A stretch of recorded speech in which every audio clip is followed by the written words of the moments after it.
Welcome back. We're going to discuss in more detail now the Prime Minister's plans to try to tackle the level of migration to the United Kingdom. Well, I've got a panel here. Joining me now is Fizza Qureshi, CEO of Migrants Rights Network, Dr. Peter William Walsh, a senior researcher at the Migration Observatory, and with me in the studio, Tony Smith, former Director General of the UK Border Force. A very good evening to you all. I'd like to get your broad views on what the Prime Minister's announced today, first of all. And Fizza Qureshi, underlying this strategy, it seems to be that you are deemed to have committed a crime.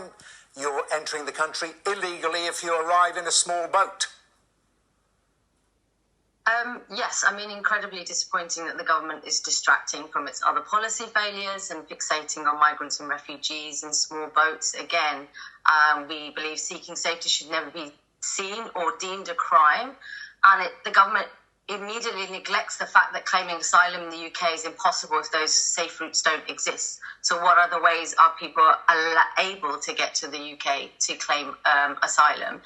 And what the government really should be doing is fixating on the right things, which is understanding and helping to deal with the root causes of migration and displacement, creating those safe routes for those that do need the protection or those that want to be reunited with their refugee family members, and then treating those who do arrive or who face modern slavery here, because that's another issue the government has talked about earlier, is to then be treated with care and humanity. And that just doesn't seem to be the government's position. It's going to continue to talk about so-called illegal immigration because it needs that boogeyman. And unfortunately, migrants and refugees become those scapegoats.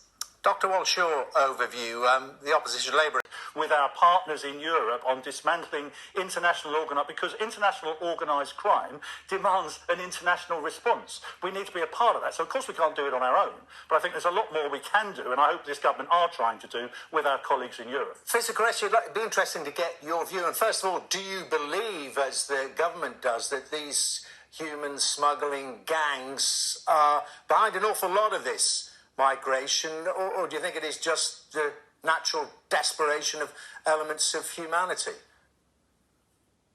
I think if you had safe routes and you had more avenues for people to get to the UK and claim asylum, people wouldn't need to be smuggled in. They wouldn't need to use those risky routes. So when we say that when the Prime Minister talks about creating new safe routes, there's like the previous speaker said, there's no detail around what those safe routes are. Where we have had resettlement schemes, they've been capped. So a certain number are allowed in. They are hand-picked as well. So what about all those people who don't get onto the resettlement programs and those schemes? Where are they meant to go? What are they meant to do? The likelihood is they're going to, in their desperation, yes, end up being either smuggled in or paying smugglers to help them get out of the country. I just think we need to think about this in terms of what the refugee experience is. And if we actually spoke to those people with lived experience around how would you like those safe routes to be created, we might have a more humane system here. Dr. Walsh, let's concentrate on